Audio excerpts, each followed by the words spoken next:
রংপুরের মানুষকে অনেকে বলে তারা নাকি বোকা, তারা নাকি মফিজ। আরে বেটা, এই রংপুরের মানুষ না থাকলে দেশটা সেকেন্ড টাইম স্বাধীন হতে পারতো না।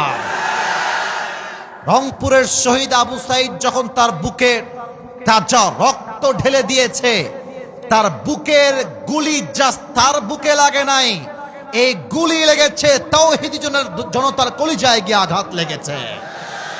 রংপুরকে তোমরা মফিজ বলো, রংপুরকে তোমরা বোকা বলো, মাথায় রাখবা রংপুরের মানুষ আর কিছু ভালোবাসুক বা না বাসুক, তারা কোরআনকে ভালোবাসে, তারা ইসলামকে ভালোবাসে।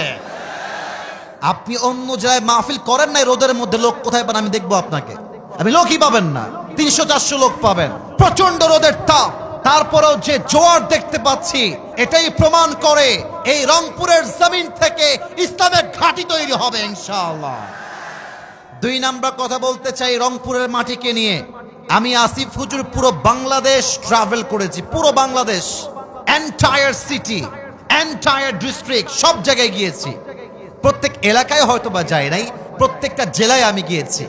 কিন্তু আমি আগেও বলেছি, আজকেও বলছি, তাফসীরের জগতে, মাহফিলের জগতে প্রত্যেকটা জেলাই সেরা, প্রত্যেকটা বিভাগই ভালো, বাট রংপুরের সঙ্গে কারো কোনো তুলনা চলবে না। এখানকার মানুষ এমন জোশে থাকে, এদেরকে যদি জিহাদের জন্য ডাক দেওয়া হয়, এটা আমার মনে প্রাণে বিশ্বাস, অসংখ্য যুবক বুকের তাজা রক্ত দেওয়ার জন্য প্রস্তুত হয়ে যাবে।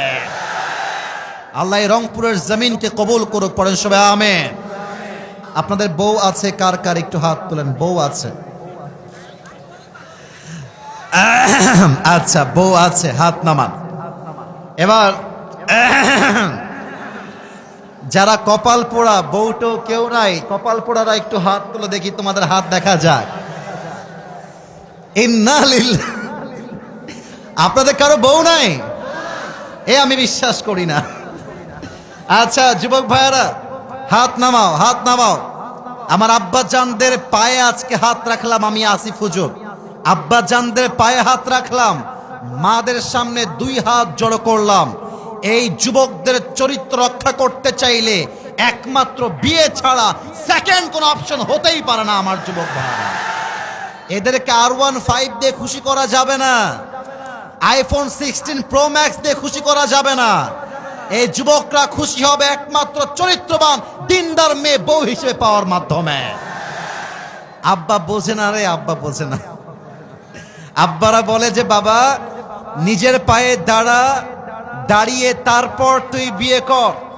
মাথায় রাখবেন, নিজের পায়ে যতটুকু দাঁড়িয়েছে দাঁড়াক।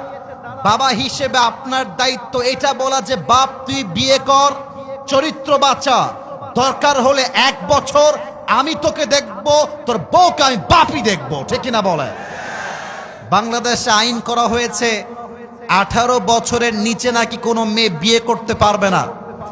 আমার প্রশ্ন হচ্ছে, 18 বছরের নিচে বিয়ে করতে পারবে না তা মেনে নিলাম, কিন্তু 13 বছরের যেই মেয়েটা পার্কে গিয়ে ইজ্জত বিলীন করছে, টিকটক করছে, ইজ্জতের ধাজিয়া উড়াচ্ছে, তার জন্য আপনার আইনটা পাস হবে কবে? 18 বছরের নিচে বিয়ে করলে জেলখানায় দিবেন, মামলা দিবেন। আর 13 বছরের মেয়ে প্রেম করলে বলবেন বাচ্চা মানুষ তো বুঝে উঠে নাই। এটা উপরে ফিটফাট, ভেতরে সদরঘাট ছাড়া আর কিছুই হতে পারে না।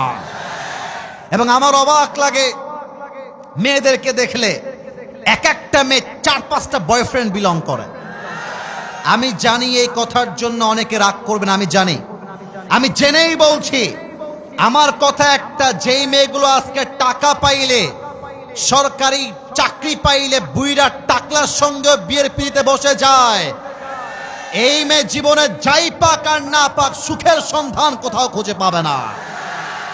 অতএব আব্বা জানদেরকে বলবো, আব্বা জান বিয়ে যখন দিবেন, মেয়ের জন্য টাকাওয়ালা খুঁজে বাদ দিয়ে চরিত্রবান যুবককে আপনার খুঁজে বের করতে হবে, ঠিক কিনা বলো? আল্লাহ মাদেরকে বাবাদেরকে বোঝার তৌফিক দান করুক, পড়েন সবাই আমিন।